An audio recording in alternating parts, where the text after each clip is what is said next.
대한민국의 미래를 이끌 과학 꿈나무들을 위한 과학 멘토들의 아주 특별한 이야기가 펼쳐집니다. 과학 영재 키스톤 프로젝트 시즌2 함께 하신 여러분 반갑습니다.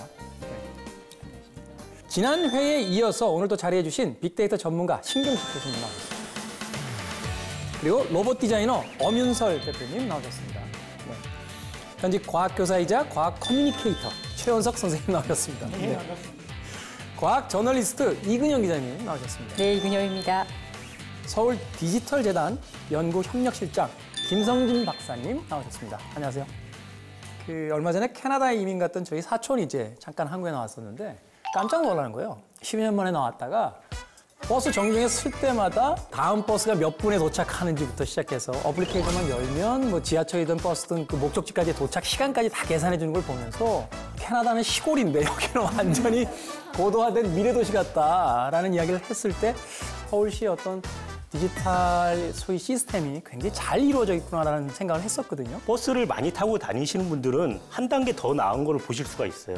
조금만 기다리면 뒷차가 혼잡하지 않다라는 내용까지도 알 수 있다. 사실은 그런 것들이 굉장히 사소한 것 같지만 시민의 입장에서는 굉장히 크게 다가오거든요. 그러네요. 불과 저희 어린 시절만 해도 버스에서 그 토큰 받는 그 안내원 누나들이 있어서 또 못하면 막 등을 떠밀어서 집어넣던 그런 시대가 있었는데 세상의 변화라는 게 참 눈 깜빡할 사이에 이루어진다라는 것을 최근에 체감을 하고 있습니다. 또 개인적으로 가장 달라진 모습 중에 하나로 바로 이 소통의 도구인 스마트폰이 아닐까 하는 생각이 듭니다. 부모님들 입장에서 아이들이 너무 이 스마트폰 많이 쓰면 혼내지 않으시나요? 스마트폰이 나온 신인류들을 보는 부모의 입장은 굉장히 불안합니다. 이걸 줘도 되나? 학교에서도 분쟁이 굉장히 많은데요. 학교에서는 스마트폰이나 전자기기를 쓰지 말아라 규제를 해달라. 왜 학교에서 규제를 안 하느냐는 부모님도 있으시고요. 4차 산업혁명 시대 디지털 학습을 해야 되는 아이들한테 노트북과 핸드폰을 뺏고 어떤 지식적인 공유와 그 네트워크 활용에 있어서의 데이터 요금을 4차 산업혁명 시대인데 왜 부모가 내야 되느냐, 학교가 지원을 해줘야지. 다양한 분쟁들이 굉장히 많습니다. 그거 굉장히 와닿네요. 네, 그렇습니다. 네, 학교가 내야 된다. 네, 그래서 결국 이게 불협화음인데요. 교육의 방식이 바뀌면서 저희가 이런 문제, 사회적 문제를 균형 잡히게 잘 활용 정도를 합의하느냐가 중요할 것 같습니다. 네, 사실은 이제 공교육의 현장에서도 스마트폰을 사용한 어떤 뭐 정보의 전달이라든지 뭐 안내사항이라든지 꾸준히 나온다라면 의무교육 시스템 안에서 휴대폰 요금도 학교가 내줘야 되는 거 아닙니까, 선생님? 고려해 보도록 하겠습니다. 어떻습니까? 학교에서 스마트폰 쓰는 아이들 보시면. 수업 시간에 몰래 스마트폰을 하게 되면 압수한다라는 이제 규정이 있는 학교들이 많이 있거든요. 폰을 압수하게 되면 아이들이 이성을 잃습니다. 이성을 잃고 교사에게 대드는 경우도 있고요. 아이들이 폰의 노예가 되었다고 할 만큼 일부 아이들은 폰이 없으면 정말 불안해합니다. 아이들 입장에서는 이제 휴대폰을 이제 자기랑 동일시하게 되니까 그것을 뺏긴다는 것 자체가 어떤 자아를 잃는 것 같은 그런 어떤 이제 반응들을 이제 드러내게 된다. 태어날 때부터 엄마 뱃속에서 스마트폰 쥐고 태어난다라고 얘기를 하잖아요. 근데 실제로 지인의 그 아기를 잠깐 본 적이 있었는데 아무도 가르쳐주지 않았는데 해요. 스마트폰을. 인터페이스 자체가 직관적이죠. 네, 직관적이잖아요. 네. 그 어떤 교육을 그렇게 깊게 필요로 하지 않는 몇 가지 동작을 통해 다 이루어지니까. 아, 이곳이 진짜 디지털 네이티브구나. 라떼는 그러지 않았는데 이런 생각이 들더라고요. 바로 그런 이야기를 오늘 그 2회 시간에 나눠보도록 하겠습니다. 이제 우리 아이들은요, 이전과는 완전히 다른 새로운 세상, 달라진 세상에서 이제 살고 있는데요. 이 환경이 바뀐 만큼 생각도 바뀌고 교육도 바뀌어야 될 거다라고 생각을 하고 있습니다. 과학 영재 키스톤 프로젝트 오늘 이 시간에는 로봇과 AI의 시대를 살아가는 아이들이 어떻게 변화하고 있는지 또 달라지는 교육 환경 등에 관해서 이야기를 나눠보도록 하겠습니다. 눈앞에 현실로 다가온 4차 산업혁명 시대. 일상의 한 부분이 된 로봇과 AI. 기술, 교육을 바꾸다. 시시각각 변하는 교육 환경. 멘토들이 말하는 미래 교육법은? 알파고라는 인공지능이요, 이세돌 구단을 4대1로 이겼을 때 많은 사람들이 충격에 빠졌습니다. 2016년 당시에 인공지능이 사람을 이긴다 하면서 위기감을 느꼈던 대중들이 굉장히 많았었는데, 그러면서 한편으로 이 인공지능의 시대에 대해서 굉장한 거부 반응을 보이기도 했었습니다. 자, 사람이 인공지능에게 진다. 물론 자동차에게 달리기를 치고 뭐 계산 능력에서 계산기, 컴퓨터에게 진다라는 건 알았습니다만 바둑이라는 건 어떻게 보면 그 인간 영역의 어떤 최고점에 있다. 그래서 결국 이 지점까지는 인공지능이 오지 못할 거다라고 생각을 했었었는데 그 영역마저 인공지능에게 이제 패배를 선언했을 때 굉장히 충격이 컸었죠. 네. 충격이 크셨습니까? 바둑 기사들 사이에서는 우는 기사도 있었습니다. 저는 그런 느낌이 아니었거든요. 저는 제가 바둑을 잘 못 두니까 그랬는지도 모르지만 선생님 바둑을 잘 못 두셔서 그래요. 굉장히 화가 났었습니다. 그 차이구나. 저는 상당히 재밌게 봤거든요. 사실 이기는 게 당연한 거였거든요. 제 생각에는 그때 알파고가 승리를 하는 걸 보고 사람들이 바둑을 두지 않는 사람들도 경악을 했었던 이유가 사람들 머리에 인공지능이라는 거는 영화의 영향으로 인공지능 이꼴 스카이넷이라고 생각을 하고 계셨던 것 같아요. 그렇죠. 인간을 언젠가는 지배할 그런 대상, 두려운 대상. 그래서 이세돌 구단이 사국에서 승리했을 때 별명이 존 코너였어요. 그러니까요. 그래서 그 전까지는 AI, 인공지능, 로봇 이 기술이 참 많이 앞서 나가고 있다라는 얘기를 듣기만 했지 피부로 와닿지 않다가 이세돌을 꺾는 거를 보고 나서 순식간에 이게 피부로 와 닿아버린 거죠. 그래서 공포를 느낀 게 아닌가. 아, 이게 멀리만 있는 얘기인 줄 알았는데 이게 지금 당장 일어나는 일이구나라고 해서 나 아직 데뷔 안 됐는데 그러니까 무서울 수밖에. 그렇죠. 이게 말하자면 공포 영화의 어떤 장면처럼 저 멀리서 천천히 다가오는 게 아니라 고개를 돌리고 눈이 반짝 붙어있는 그런 느낌이었다. 저는 그때 아마 아까 말씀하신 것 같이 인공지능이 이길 거라고 생각했던 부류 중에 한 사람이었는데 저 같은 경우도 지금 이제 신경식 교수님처럼 사실은 알파고가 이길 거라고 생각했던 사람 중에 하나였습니다. 왜 그러냐면은 여기 배신자들이 많이 있었군요. 그 전에 몇 개월 전에 이미 알파고가 그 밑에 등급들은 다 이겼었어요, 사실은. 통제된 환경 내에서 계산력에 의해 가지고 문제를 풀어야 되는 부분들에 있어서는 앞으로 인간이 이 분야에 대해서는 뭐 인공지능과 경쟁한다라는 거는 사실 있을 수가 없는 얘기라고 보고 있습니다. 과거의 로봇과 AI라는 건 인간이 투쟁하고 싸우고 그래서 결국은 승리해야 될 어떤 대상으로서 그려졌던 것들이 되게 많았었죠. 뭐 터미네이터도 있었고 스페이스 오디세이 같은 영화도 있었는데 최근의 영화들을 보면 트랜스포머처럼 인간과 친구가 되는 그런 개념들도 있고 아이언맨처럼 로봇과 한 팀을 이뤄서 정의를 위해 싸우는 뭐 이런 일들도 이제 벌어지고 있거든요.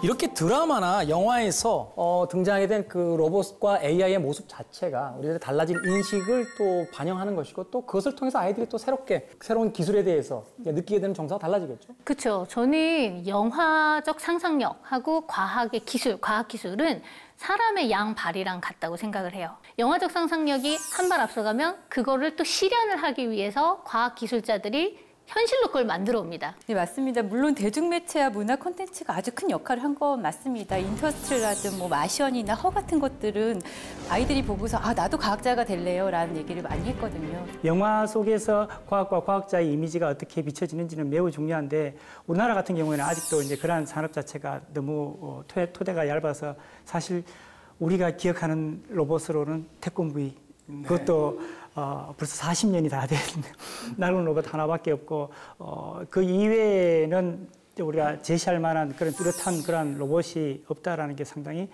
안타깝습니다. 한 이야기 하실 때 제가 반론을 좀 해드릴 수 있는 이야기가 뭐냐면 헐리우드에서 나온 영화들 중에서요, 이 마블이라든지 DC에서 나온 그 로봇이 등장하고 아이언맨이라든지 어벤져스 같은 영화가 미국 빼고는 우리나라에서 흥행이 제일 잘 됩니다. 그래서 그런지 몰라도 영화 속의 아이언맨, 이 토니 스타크가 되겠다고 포부를 밝힌 과학 영재가 최현석 선생님의 이야기에 반론을 제기합니다. 만나보시죠. 이 길 끝에 미래의 아이언맨이 살고 있다는데요. 동네는 아이언맨을 만들 것 같지 않은 동네인데요. 한옥에 있는 동네라. 귀여워. 아, 집이군요. 안녕하세요. 안녕하세요. 오늘의 주인공 13살 로봇 영재 강준규 군입니다. 준규가 고사리 손으로 만든 다양한 로봇들.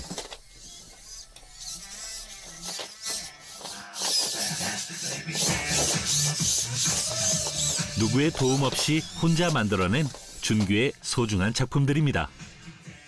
아, 이걸 독학으로. 아, 대단합니다. 요즘 준규의 최애 작품은 바로 종이 변신 로봇 수트인데요. 저 친구 로봇 영재라고 로봇으로 그러니까 종이접기로 로봇 접는 저 로봇 저거 중에 하나 저희 연구실에 있습니다. 아, 그렇군요. 네, 저희 연구실 방문한 적 있어요.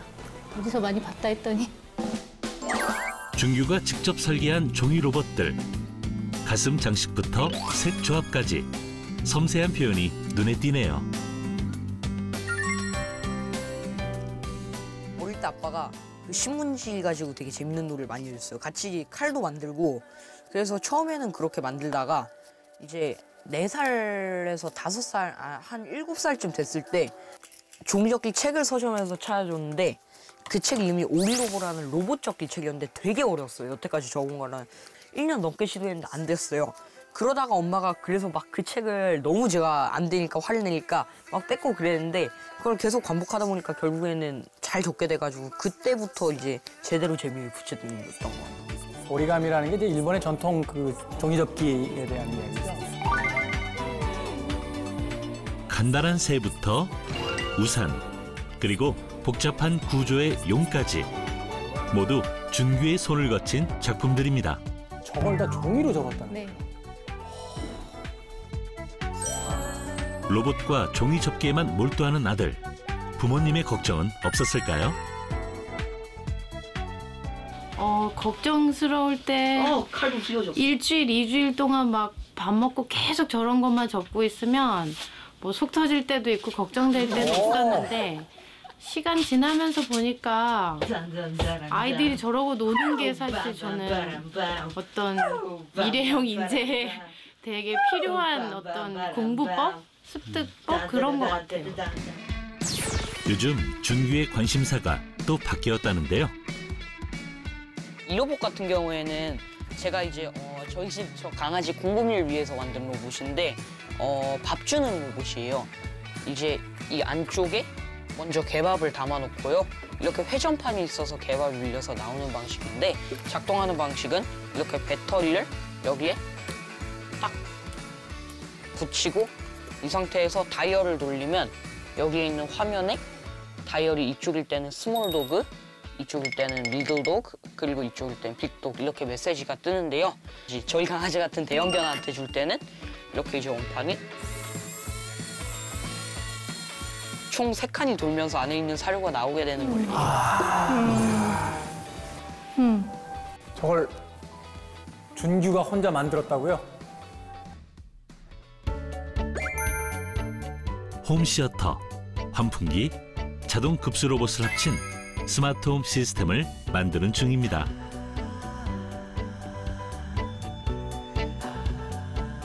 하우스 시스템을 만들었단 말이에요. 와. 뭐 보통 솜씨 아닌 것 같은데. 네.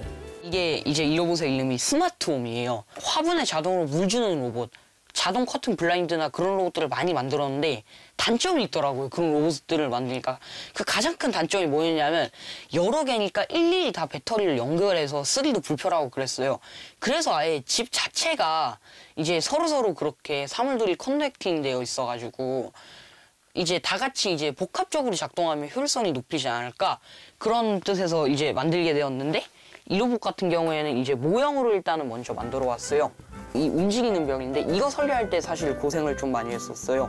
이제 공간 효율성을 높이기 위해서 모터에서 벽이 이렇게 360도 회전을 하고요. 한쪽 면은 TV와 책장이 달려 있고요. 그리고 또 한쪽 면에는 이렇게 내려오는 책상이 달려 있는데요. 이건 휴대폰으로 조정할 수가 있습니다. 이거 같은 경우에는 이제 메이커 앤드 코딩 경진대회라는 대회에 출품을 했었는데요. 막 전국에서 막 몇천 개 팀이나 막 출전을 해가지고 이제 떨어질 줄 알았는데 다행히 1등을 해가지고 중소벤처기업부 장관상 받았었어요. 1등이 다행이에요? 기성세대들은 벽을 움직인다는 생각을 전혀 못 하거든요. 네. 그러니까 말하자면 저게 초보적인 형태긴 하지만 소위 우리가 지금 이야기하는 스마트홈 시스템의 어떤 알고리즘이 비슷한 거 아니에요? 그죠? 각종 대회에서 수많은 상을 수상하며 재능을 인정받은 13살 준규. 힘든 점은 없었을까요? 로봇 대회도 본인이 시도하고 거기서 막 실패해서 다시 또 시도하고 뭐 그 과정이 본인이 재밌어서 일단은 하기 때문에 공부라고 생각하지 않지만 제가 보기에는 뭐 강아지를 보고 밥그릇 만들고 싶다 뭐 이런 생각하고 강아지 심심해 보이네 제 장난감 만들어 볼까 하는 그게 저는 융합이라고 생각하고 그걸 가지고 자료를 찾고 만들어가는 과정이 저는 어떤 요즘 시대에 맞는 학습의 새로운 형태 아닐까 이런 생각을 중교 때문에 하게 됐어요. 사실 이제 의도하고 시켰던 건 아니지만. 아, 대단하네요. 와. 중구 어머님을 이 자리에 앉혀드렸어야 되면 그 노하우를 좀 배우고 싶네요. 네. 아니, 굉장히 인상적인 게 저게 그냥 단순하게 만들어 보자가 아니라 저걸 만들려면 이제 본인이 공부를 해야 되는 거잖아요. 그쵸. 이 시스템에 대해서 공부를 하고 그쵸. 원리를 이해를 해야지 이제 만들 수 있는 거니까. 그렇죠. 아, 내가 없을 때 누가 밥을 줄 것인가. 문제를 직접 스스로 찾고 그거를 해결책도 스스로 찾고 그리고 그 해결책을 현실화하기 위해서 스스로 또 학습을 필요한 정보를 또 학습을 하고 이 모든 과정이 자발적으로 우러나와서 하는 그 자세가 되게 인상적인 것 같아요. 그러니까 누가 시켜서 하는 게 아니라 자 내가 없을 때 우리 강아지 밥 어떻게 주지? 좋아 밥을 주는데 얘는 몸집이 크니까 그냥 밥 나오는 것보다 좀 더 많이 줘야 돼. 세 칸이 돌아야 되고 뭐 이런 것들을 직접 질문하고 답을 찾아낸다는 그렇죠. 거. 그 자세. 그게 놀랍다. 네. 그 뒤에는 저런 게 융합 아니겠어요? 라고 하는 어머님이 계시다라고.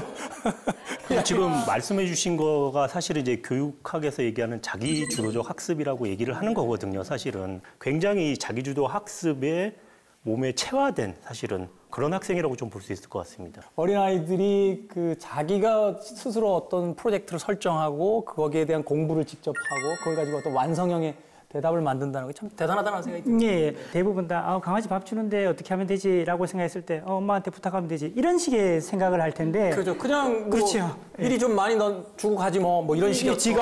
그런데 얘는 그게 아니고 이걸 로봇으로 이 문제를 해결해 보고 싶다. 그러니까 문제와 문제 사이에서 그러니까 여러 가지 경험 사이에서 새로운 것을 만들어내는 그게 이제 창의성인데 이 친구는 상당히 창의성이 뛰어난 그런 친구다. 저는 무엇보다도 하고 싶은 게 명확한 게 너무 부럽습니다. 대부분의 아이들은 하고 싶은 걸 아직 못 찾은 아이들이 굉장히 많거든요. 학부모들 사이에 이런 얘기를 해요.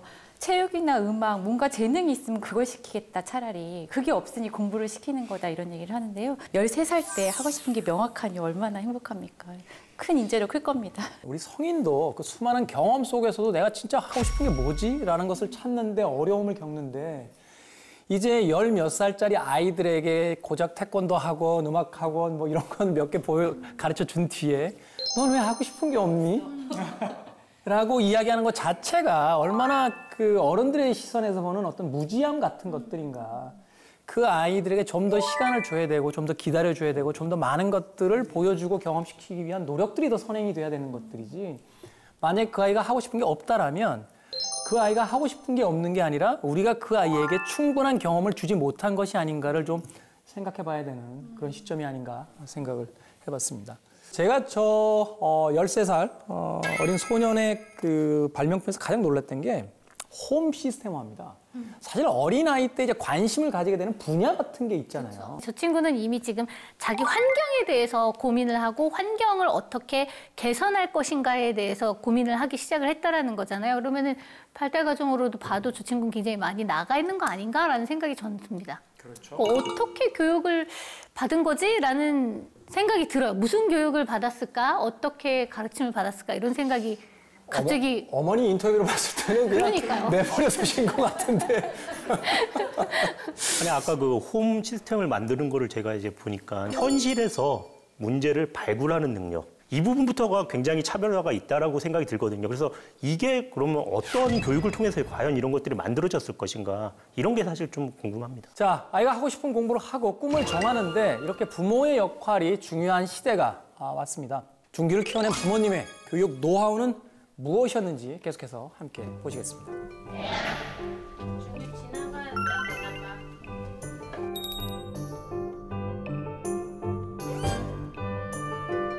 낮 12시인데 집에 있네요? 혼자 방 안에서 공부에 몰두하는 준규. 어려운 문제도 도움 없이 풀어내는데요.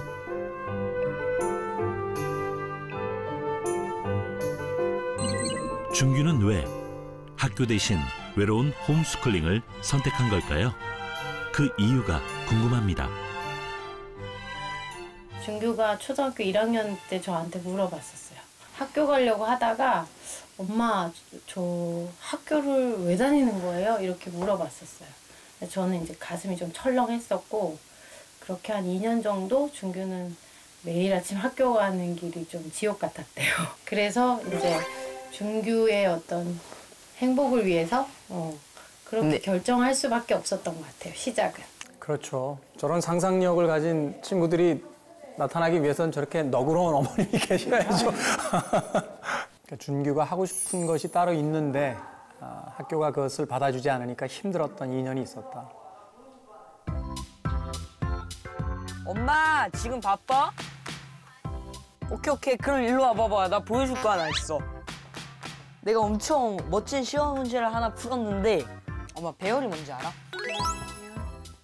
배열은 배열이야. 준규가 엄마에게 혼자 푼 문제의 답을 자랑스레 설명하는데요. 어레이 A가 어레이 B보다 커질 경우에는 그러니까 어레이 A가 C로 잡고 그런데 지금 폼은 엄마가 배우는 상황인데요. 저 역할 들어주는 것도 굉장히 쉽지 않은 일인데 저 어머님의 교육 방식은 그거네요. 용감하게 기다려주기. 개입하지 않으시잖아요, 절대. 어레이 A가 어레이 B로 어려운 코딩 문제도 막힘없이 설명하는 준규. 만약에 내가 배열을 활용을 안 했다. 그럼 봐봐. 변수 7개를 선언해야겠지. 그럼 코드 값이 얼마나 길어지겠어? 7배가 되겠지. 그러니까 배열의 위력은 여기서 바로 나오는 거야. 만약에 100개짜리 홈스쿨링이 가져온 작지만 큰 변화입니다. 뭐 종이접기 교실도 열어보게 되고 뭔가 자기가 조금 하려는 시도를 좀 더 하게 되는 계기가 돼서 저는 공부 방법이 바뀌었다기보다는 좀 더 적극적으로 뭔가 더 열심히 하고 싶어 하는 걸로 바뀐 것 같아요. 엄마와 둘이 공부하는 준규. 아쉬운 점은 없을까요? 딱히 엄마한테 뭘 더 바라지는 않고 어차피 엄마가 이해하는 거는 불가능에 가깝기 때문에 딱 하나 바라는 게 있다면 뭐 수학 같은 거 가르쳐 줄 때 좀 더 친절해졌으면 좋겠어요. 엄마가. 그럼 어떤데요? 야 저건 이렇게 풀어야지.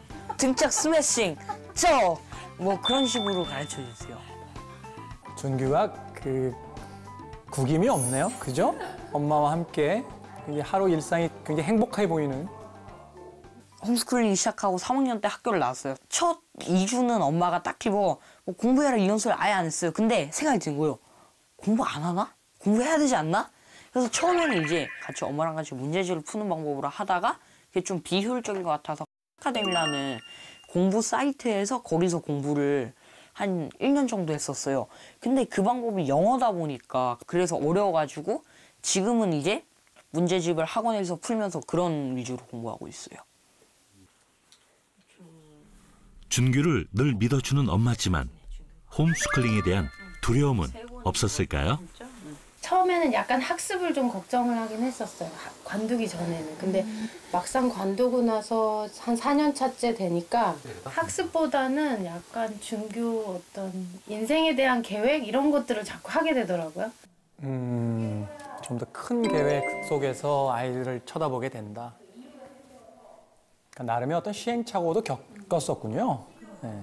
학습은 오히려 좀 나중에 가면서 중요하다는 생각이 덜 들었었고 처음에 중요하다고 생각한 건 이제 아빠가 함께 참여하는 거랑 그리고 준규의 친구 관계 그리고 계획을 세워서 뭔가 이렇게 실천해 보는 거 그냥 그거 3가지 정도면 되지 않을까 그렇게 생각하고 시작했어요. 어머님은 옆집 엄마를 잘 안 만나실 것 같아요. 옆집 엄마만도 저렇게 담대할 수가 없거든요. 사실 그렇죠. 이제 최근에 그 학부모들에게 이야기를 해보면 그 아이들 좀 놀게 해주시죠라고 하면 학원에 가야 놀아요. 친구들이 거기 다 있어요. 라는 이야기를 하기도 하게 되는데 지금은 홈스쿨링 교육법에 대해 먼저 물어볼 정도로 주변 반응이 호의적이지만 우려 섞인 시선으로 보는 사람들도 많았다고 하는데요.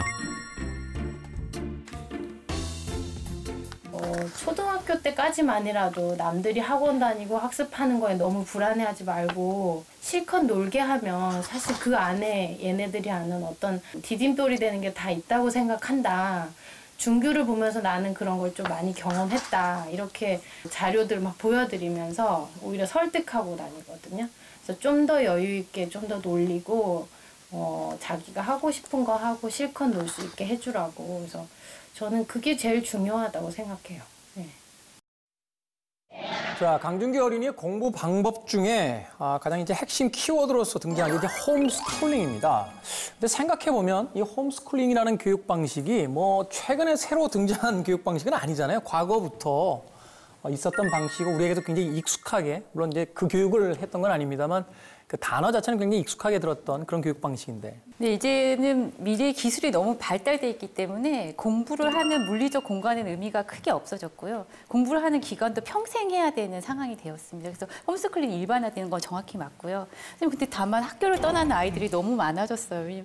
예전엔 저희가 자퇴해 그러면 왜 이렇게 사고 쳤어? 무슨 일 있어? 이렇게 물어봤지만 요즘에 똑똑한 아이들이 홈스쿨링이라는 제도를 이용해서 집에서 공부하는 아이들이 굉장히 많거든요. 과거에 비해서 홈스쿨링을 할 수 있는 그 환경은 훨씬 더 좋아졌다고 볼 수가 있는 것이 인터넷에 아주 다양한 학문 분야에 대한 어떤 자료들이 존재하죠. 목적만 있다 그러면 해당 분야의 지식을 갖다가 취득하는 것이 훨씬 더 용이해진 상황으로 되어 있죠. 지금은 이제 말씀하신 것처럼 우리가 인터넷에 가보면은 우리가 원하는 정보들은 거의 다 있다고 보시면 될 것 같아요. 여러 가지 정보 소스라든지 공유라든지 뭔가 그 상호작용이라든지 이런 시스템들이 지금 잘 갖춰 있기 때문에 스쿨링을 하기에 굉장히 좋은 환경이 된 거라고 생각을 하고 있습니다. 그렇다 할지라도 이제 학교에서 직접 그 공교육을 맡고 계신 최현석 선생님 같은 경우는 홈스쿨링이 가진 장점도 있습니다만 또 공교육의 장점이 또 따로 있을 것이고 또 홈스쿨링이 가지고 있는 또 어떤 단점이라든지 위험성에 대해서도 사실은 또 생각을 깊게 하고 계실 것 같은데 어떤 면이 좀 그런지 좀 알려주십시오. 지금 현장에서 보면 홈스쿨링을 하겠다고 나간 사람들은 보면 학교에 부적응하는 학생들도 꽤나 많거든요. 지금 준규 엄마 같은 경우에는 홈스쿨링을 정말 체계적으로 준규에게 매달려서 지도하는 편이지만 그렇게 할 수 있는 엄마가 아니라면 홈스쿨링은 정말 위험할 수 있는 지금 시스템이거든요. 그러니까 자율성과 책임성을 아직 갖지 못한 나이일 때 그 자기 통제가 안 되는 상황에서는 위험할 수도 있다는 거예요. 그러니까 부모가 다 회사 가고 난 이후에 아이들 집에만 남겨진 아이들이 뭘 할지 상상해 보시면 되죠. 그래서 준규는 다른 것 만화책이나 게임을 하는 것보다 로봇을 만드는 게 더 재미있으니까 혼자 놔둬도 저걸 하지만 대부분의 아이들은 그렇지 않거든요. 혼자 놔두게 되면 계속 게임한다든지 다른 뭐 인터넷에서 영상을 검색한다든지 해서 시간을 그냥 허비할 뿐인 애들도 많습니다. 그러니까 준규 예를 보고 우리 애도 홈스쿨링을 하면 어떨까? 라는 생각을 하시는 건 괜찮지만 그것을 실행을 옮기기 전에는 많은 준비와 고민을 하시라는 그런 조언을 드리고 싶습니다. 홈스쿨링이라는 게 사실은 학교에 정해진 데일리 루틴을 떠나 있는 거잖아요. 그러니까 정해진 일과와 스케줄을 떠나서 자유로운 환경에 딱 놓여지면서 머릿속에 생각을 할 수 있는 여백이 생기고 그 여백에다가 자기의 창의도 넣고 상상도 넣고 호기심도 넣고 하면서 이렇게 흘러온 것 같아요. 여러 요소가 하나로 합쳐져서 잘 된 케이스. 용감한 어머니가 계셨고 아이가 관심 갖는 거에 대해서 자기의 시간을 희생해서 헌신해서 뒷받침해 주시는 어머님이 계셨고 또 준규의 호기심을 계속 자극을 해주는 어머님이 계셨고 어머님으로 계속 귀결되네요. 그래서 그랬기 때문에 가능했었던 이야기가 아닌가. 준규의 호기심 더하기 어머니의 노력. 일단은 이게 가장 중요하겠네요. 그 아이가 뭔가 하고 싶은 것이 분명하게 있는데 그것이 학교라고 하는 시스템과 부딪힐 때 그래서 다른 시스템이 필요하지 않을까를 고민하게 될 때 우리가 홈스쿨링을 고민을 해야지. 그렇죠. 단지 학교에 적응하는 것이 좀 힘들다라고 해서 그 아이를 학교에서 홈스쿨링을 돌렸을 때 오히려 어떤 자신이 공부하고자 하는 목적이라든지 하고자 하는 것들을 찾아내지 못하면 그 학교 바깥의 시간이 그냥 무기력하게 소모될 수도 있다. 앞서서 이제 그 들었던 이야기 중에 하나가 이 시스템 저 시스템을 써봤는데 잘 맞지 않아서 계속 바꿔나갔다. 라고 하는 시행착오에 대한 이야기도 해주셨었거든요. 그 부분들을 조금은 좀 차분하게 좀 생각해 볼 필요가 있지 않나 하는 또 생각이 듭니다. 준규가 엄마와 함께 어디론가 가고 있네요. 어머니 여기 왜 오신 거예요? 준규가 로봇 공부하거나 만들다가 모르는 거 있을 때 여기 대표님한테 여쭤보러 오기도 해요. 그래서 준규가 가야 된다 그래서 여쭤볼 거 있다 그래서 왔어요.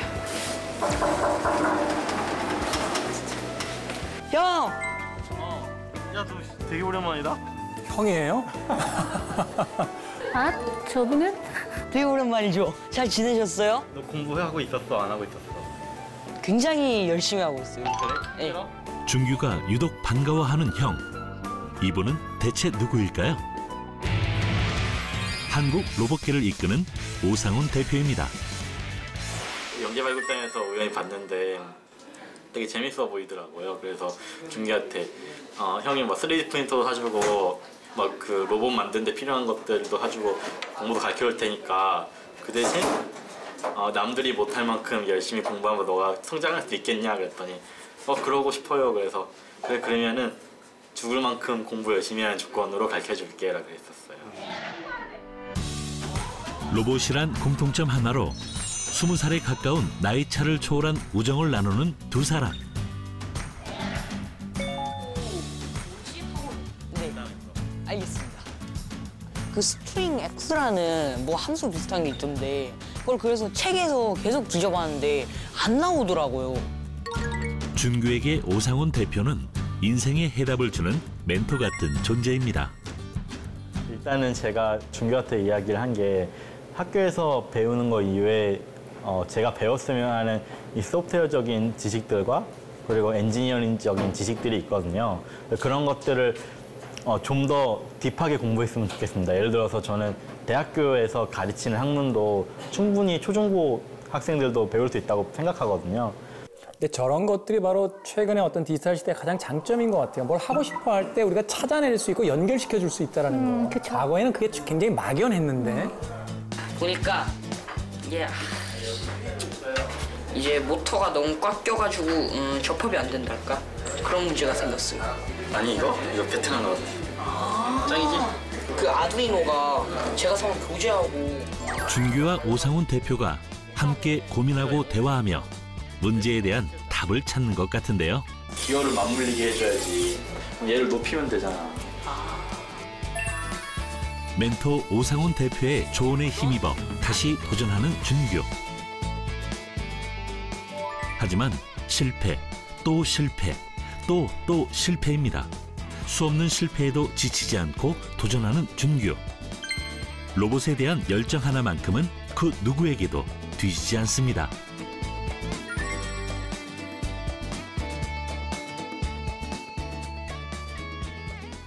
준규가 지금은 로봇 만드는 거 좋아하고 종이접기 하는 거 좋아하는데 좋아하는 거 계속해서 그걸로 여기 대표님처럼 준규는 대표님처럼 되고 싶다는 얘기 하거든요. 제 마음에 로봇을 가지고 뭔가 어떤 사회에 선한 영향력을 미칠 수 있는 사람으로 그렇게 컸으면 좋겠습니다.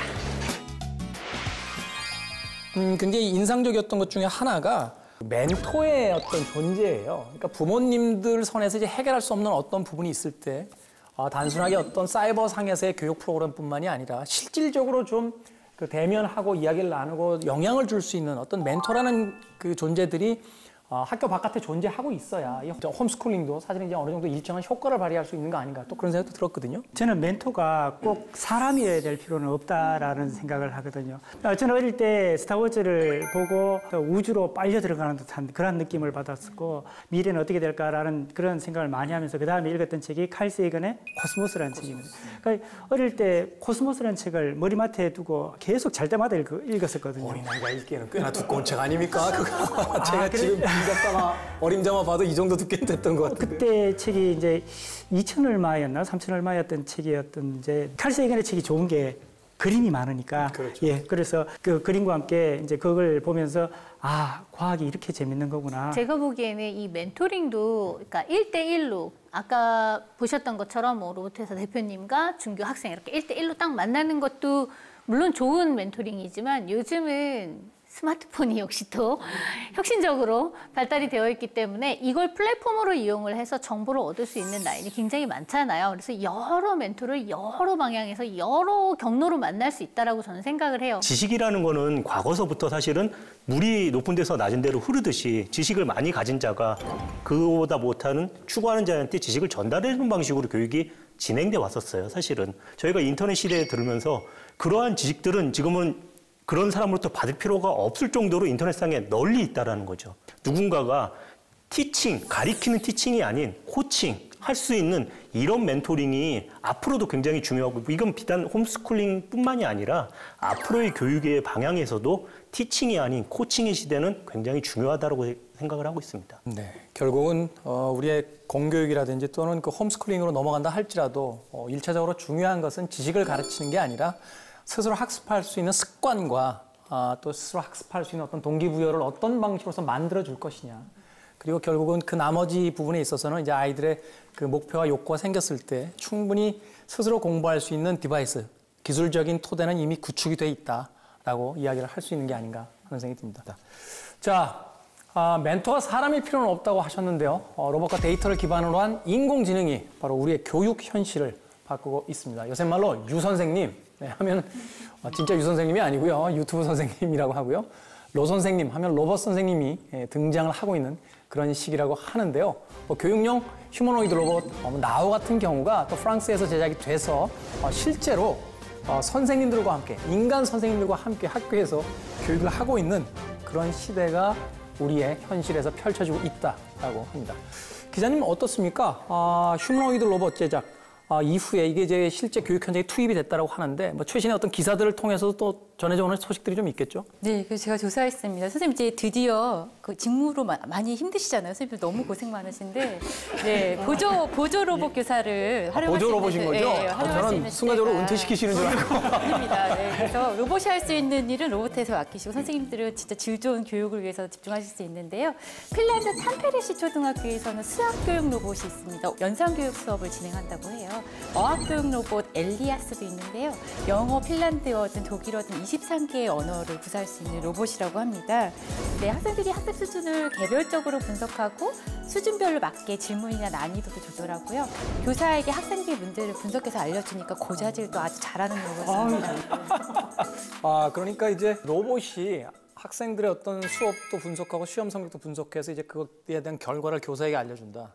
굉장히 얄밉기는 한데 생각해보니까 몇 년 전부터 쓰고 있었네요. 우리 노래방 가면은 왜 그 자신의 노래 성적에 대해서 로봇들이 평점을 내주잖아요. 물론 시스템이 다르긴 하겠습니다만 그런 것들이 이제 학업의 분야에도 이제 일반화되기 시작했다라고 이야기를 해주셨습니다. 자, 그럼 에듀테크의 사례를 함께 보면서 계속해서 이야기를 나눠보도록 하겠습니다. 전 세계 약 481조 원 규모의 시장. 2030년 디지털 시대를 이끌 교육 산업. 2020년 미래 사회를 이끌 대세 교육법 에듀테크입니다. 교육과 기술을 융합한 4차 산업혁명 시대의 핫 키워드. 에듀테크는 과연 무엇일지 직접 알아보기로 했습니다. 열심히 수학 문제를 푸는 학생들.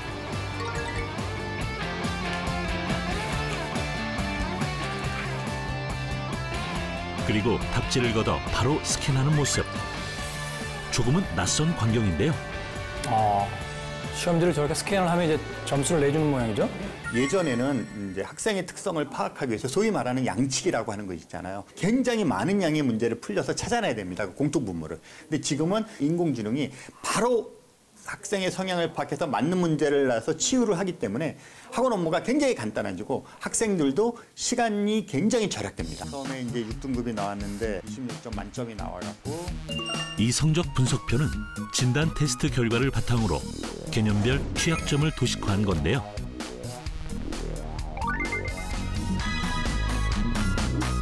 저것이 예전에 이제 선생님들의 이야기라든지 혹은 이제 글을 통해서 전달되던 건데 저걸 이제 도형이라든지 그래프를 통해서 좀 더 직관적으로 알 수 있게. 이제는 이제 데이터로 아이들을 합리적으로 설득을 시키는 거죠.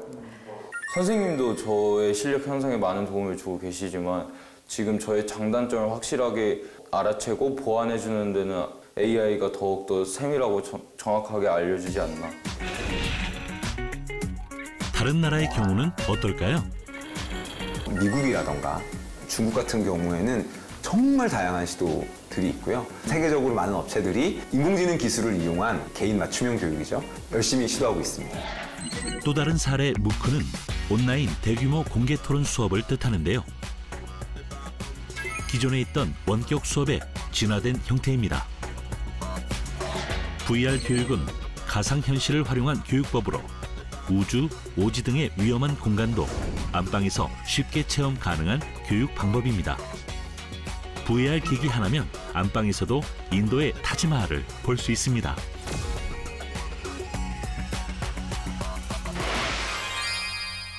자, 어댑티드 러닝이라는 단어가 등장을 했습니다. 개인 맞춤형 학습이다라고 하는데 이 플랫폼으로 탄생한 게 바로 머신러닝이라는 이야기를 해주셨습니다. 머신러닝 어떤 개념입니까? 데이터가 선생님이 되는 거죠. 어떤 특성을 가진 학생은 어땠다. 이런 데이터를 쭉 쌓아가지고요. 그걸 기계에다 넣고서 학습을 시켜서 거기에 공통점을 찾아내는 거죠. 찾아내게 되면은 그 학생을 갖다가 분석하고 평가할 수 있는 그런 인공지능이 만들어지는 거죠. 그러니까 말하자면 뭐 3번과 7번 문제를 주로 틀렸던 학생들은 이런 부분에 취약점이 있었다. 그러니까 통계적으로 다 계산이 되고 이 문제에 대한 어떤 그 카테고리들이 다 분류가 되니까 그렇게 따진다라면 이 친구는 바로 이런 부분의 공부를 요거 핵심을 가지고 공부시키면 훨씬 성적이 상승된다. 그렇습니다. 예, 금방 알아들으시네요. 역시 그거라도 좀 알아주면 되지 않겠습니까? 저희들이 왜 몇 년 전에 나왔던 영화 중에서 그 머니볼이라고 하는 야구를 데이터화시켜서 하는 그 영화를 본 적이 있거든요. 실제 어떤 그 감독이라든지 코치가 보는 그 선수에 대한 평가가 아니라 아주 기록 경기라고 하는 야구에서의 그 아주 정확한 데이터들을 가져다가 자, 2아웃, 3볼 상황에서 이 선수의 일루 진루율이 몇 %다 뭐 이걸 이제 다 계산을 하면서 게임을 했던 그런 것들을 이제 영화로서 본 적이 있는데 그것이 이제 학습 버전으로서 나온 거다. 네, 그렇게 보시면 됩니다. 정말로 무시무시한 세상을 살고 있다는 생각이 드는데 자, 이게 바로 빅데이터를 그 활용한 분석이다. 이런 이야기신 거죠? 이 데이터를 가지고서 기계를 학습시켜서 인공지능을 만드는 것이거든요. 그래서 어댑티브 러닝이 가장 중요한 것 중에 하나는 그 학생의 상태를 금방 파악할 수 있어야 되잖아요. 예, 그 파악할 수 있는 지능을 축적된 데이터, 이걸 갖다가 학습시켜가지고 그 지능을 만드는 것이죠. 그렇다면 실제로 이 그 어댑티드 러닝 지금 어디까지 와 있습니까? 김성진 박사님. 예를 들어서 수학 문제를 저희가 문제풀이를 하는데 손으로 막 씁니다. 쓰다가 중간에 멈추는 데가 있어요, 사실은. 그다음에 어디를 나가야 될지 몰라요. 거기에서 뭐를 해줘야 될지를 마치 우리가 옆에 선생님이 있듯이 인공지능이 그걸 도와줄 수 있는. 답을 전혀 모르는 학생인지 아니면 중간 과정까지는 이해를 했는데 그 중간부터 이제 마무리 부분에서 이해가 안 되는지에 대한 그 학업 성취도의 어떤 수준에 따라서 각기 또 솔루션이 달라진다. 그런 것들을 연구하는 그런 부분까지도 지금 있다라고 보시면 될 것 같습니다. 자, 이 어댑티드 러닝이 학생들을 위한 프로그램이라면요. 또 교사들을 위한 학습 관리 시스템도 있다라고 하는데 그걸 통해서 또 효율적인 어떤 또 학생 관리라든지 또 교육 프로그램들을 또 진행을 하고 계신 것도 있는 거죠. 학교에서 학생들이나 가정에 전달해야 될 뭐 가정통신문이라든지 이런 것들이 있는데 종이로 된 것들을 주면 남학생들은 대부분 가방에 쑤셔받고 엄마에게 보여주지 않습니다. 심지어는 아이가 요새도 그럽니까? 아유, 심합니다. 여기서 한번 나와야겠는데요. 나 때는 말이죠. 이걸. 입학할 때 애들 들어갔던 게 1년 겨울 방학 때 되면 그때 엄마가 꺼내본다. 그러니까 입학식 안내장을 겨울 방학 때 이제 엄마가 꺼내본다는 겁니다. 애가 그 안에 쑤셔받고 해서 안 주거든요. 그런데 이제 이러한 것들을 전자가정통신문을 보내서 알리기도 하고 통계 처리해야 될 게 있으면 일일이 아이들에게 예전에는 손들으라고 얘기했었는데 그렇게 하는 게 아니고 어머님께서 직접 이제 그 투표를 하시면 바로 집계가 되니까 교사들의 업무도 많이 줄어들고 여러 가지 효용성 측면에서 뭐 효율적인 그런 면이 있긴 합니다. 네, 알겠습니다. 자, 지난 회에서 앞으로 사라질 직업 중 하나로 기자를 이야기해서 우리 이근영 기자님께서 절대로 그렇지 않다라고 강하게 이야기를 하셨었는데 오늘 방송을 계속해서 진행을 하다 보니까 논의를 하다 보니까 이번 회에서는 이제 선생님이란 직업이 굉장히 위험해지지 않나 하는 생각이 들었습니다. 이쯤에서 선생님들은 그럼 과연 어떤 방식으로 좀 준비해야 되겠다. 이런 이야기도 좀 들려주셔야 될 것 같은데요. 걱정 안 하셔도 됩니다. 교사는 지식의 전달자라면 아마 없어질 가능성이 큽니다.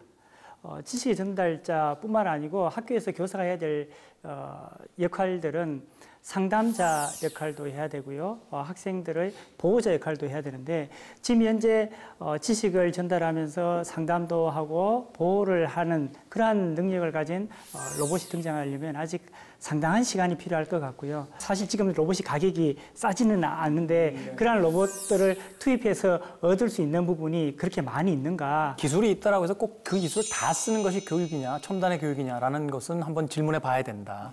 지식은 말하자면 인공지능 같은 어떤 테크놀로지가 알려주게 된다라면 이제 교사의 역할은 그것을 넘어선 이제 아이들을 집에서 벗어난 공간 속에서 어떻게 케어하고 또 다른 어떤 학습을 만들어 나갈 것이냐. 여기서 이제 고민이 있어야 된다라고 이야기를 해주셨습니다. 사실은 우리가 에듀테크를 암만 들여도 그것을 가르칠 수 있는 선생님들이 학교 내에서 안 받아주면 사실은 학교 공교육 현장에서는 쓸 쓸 수가 없습니다. 그렇죠. 위에서 정책이 내려온다 할지라도 현장에서의 어떤 실험이 성공하지 못하면. 그래서 이제 에듀테크 기업들도 이제 그런 것들을 이제 다 겪어봤기 때문에 어느 정도 알고 그래서 이제 실제 학교 현장에서 쓸 수 있는 것들을 계속 이제 테스트하고 연구하면서 이제 그런 것들을 만들어 가고 있는 거죠. 이런 시대에 우리가 어떤 방향으로서 아이들의 교육을 시켜 나가야 될지에 대해서 이야기해 주시면 되지 않을까 하는 생각이 듭니다. 기술을 보기 전에 아이들을 먼저 봐야 된다. 아이들의 생각을 읽어내지 못하면 결국은 그 기술은 사장될 수밖에 없다라는 그런 생각을 가지고 있습니다. 결국에는 교육은 사람입니다. 그 지식을 체화하는 거는 결국은 사람이 해야 되는 거거든요, 사실은. 그 과정 중에서 분명히 선생님들의 역할은 따로 있을 것이고 기술의 역할은 따로 있다라고 생각이 듭니다. 그래서 충분한 시간을 가지고 에듀테크를 우리가 도입한다라고 하면은 앞으로의 그 디지털 네이티브들한테는 반드시 효율적이 될 거라고 저는 생각을 하고 있습니다. 부모로서의 역할이 어떤 것인지 고민을 해보셨으면 좋겠는데요. 사랑해, 너를 믿어, 너 하고 싶은 대로 해, 뭐든 괜찮아. 이런 말들을 항상 저희가 AI처럼 반복하면서 그 기술과 함께 아이들의 마음을 잡아줄 수 있는 부모의 역할에 집중하셨으면 하는 말씀을 드립니다. 저부터 열심히 하겠습니다. 그 얘기 들으니까 저는 학생도 아닌데 제 마음도 포근해지는 것 같습니다. 아까 VCR에서 준규군의 사례도 봤듯이 용감하게 두려움 떨치시고 그리고 느긋하게 아이가 탐색할 수 있는 기회를 좀 주셨으면 좋겠다. 다시 한번 말씀드리고 싶어요. 옛날부터 그 풀리지 않던 질문이 원래 학교에 있었어요. 뭐냐면 이렇게 기술이 좋은데 왜 이걸 안 쓰지? 이게 기술이 좋은데 왜 성과가 안 나지? 근데 나중에 굉장히 오랜 연구 끝에 찾은 답이 사람이었어요. 교육도 역시 마찬가지인 것 같은 것이 그런 기술 부분들을 성과로다가 이어지게 하려면 그 사람에 대한 관찰이라든지 이런 걸 통해 가지고 적용할 경우에는 분명히 좋은 긍정적인 효과가 있을 것이다 이렇게 생각합니다. 테크놀로지의 발전에 반감을 드러내는 세태도 있을 수 있겠습니다만 인류가 사실은 도구를 발명하고 그 도구를 사용함으로써 현재까지 이뤄왔다는 걸 생각을 해보면 새로운 도구를 우리가 반감을 갖고 쳐다볼 이유는 단 하나도 없지 않을까 하는 생각이 들었습니다. 단 기술은 목적이 아닌 수단이라는 것만 잊지 않는다는 말이죠. 자, 과학 꿈나무들의 멋진 미래를 응원하기 위한 프로그램 과학영재 키스톤 프로젝트 그 시즌2 두 번째 시간 이제 마치도록 하겠습니다.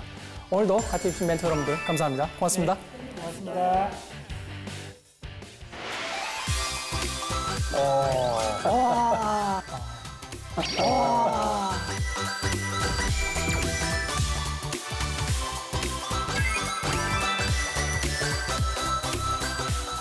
궁금하지 않아요? 알고 싶잖아요. 과학 꿈나무들을 위한 메시지를 과학영재 키스톤 프로젝트에서 전해드립니다. 로봇 공학자가 되고 싶어하는 친구들한테 얘기하고 싶은 게 있어요. 로봇을 만들고 막 학교도 안 가고 막 대회 나가서 대상 타고 그런 친구들이 굉장히 많아요.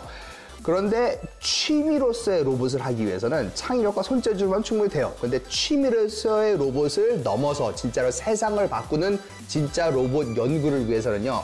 이런 열정과 손재주 가지고만은 안 돼요. 필요한 건 뭐냐면요. 바로 학교에서 배우는 공부예요. 로봇을 하기 위한 도구는 과학이고 과학을 하기 위한 언어는 수학이에요. 그래서 과학과 수학을 특히 더 잘해야 합니다.